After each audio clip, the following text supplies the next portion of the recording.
নতুন বাণিজ্য চুক্তির দ্বার প্রান্তে ইউরোপ যুক্তরাষ্ট্র, আমেরিকায় ইউরোপীয় পণ্যে 15% শুল্ক হ্রাস, রাশিয়ার উপর ইউর নির্ভরতা কমায়, স্বস্তিতে ডিল মেকার ট্রাম্প।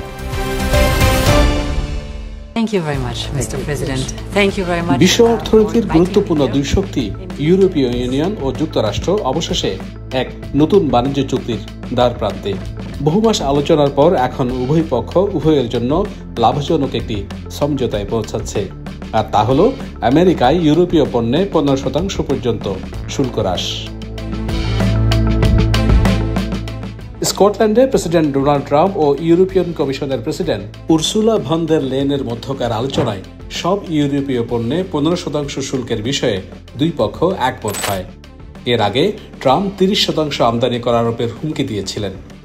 রোববার দুপক্ষের মধ্যে সমঝোতার পর এটি দুই সহযোগীর মধ্যে স্থিতিশীলতা আনবে বলেও মন্তব্য করেন ভন দের লেয়েন। বিশেষজ্ঞদের মতে এই সমঝোতা বাস্তবায়িত হলে দুই অঞ্চলের মধ্যে বছরে অন্তত $150 বিলিয়ন বাণিজ্য বাড়তে পারে। এই সমঝোতা শুধু ব্যবসায়িক সুবিধাই নয়, বরং ভূ রাজনৈতিক ক্ষেত্রেও বড় ভূমিকা রাখবে। বিশেষ করে রাশিয়ার সঙ্গে ইউরোপের নির্ভরতা কমার বিষয়টি বড় স্বস্তির কারণ হবে আমেরিকার জন্য।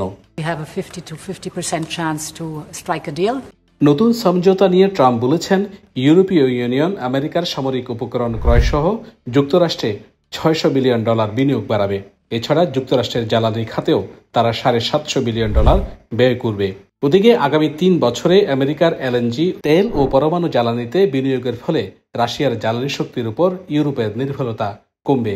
এ নিয়ে ডোনাল্ড ট্রাম্পকে একজন কঠিন আলোচক কিন্তু একজন ভালো ডিল মেকার বলে মূল্যায়ন করেন ইউরোপিয়ান কমিশনের প্রেসিডেন্ট। ট্রাম্প এখন 5 দিনের সফরে স্কটল্যান্ড রয়েছেন। মঙ্গলবার তিনি এবারডিতে থাকবেন।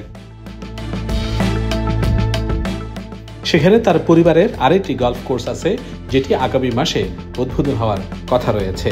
শাহনাজ রিটন, পতাকা সারথি, বাংলাদেশ।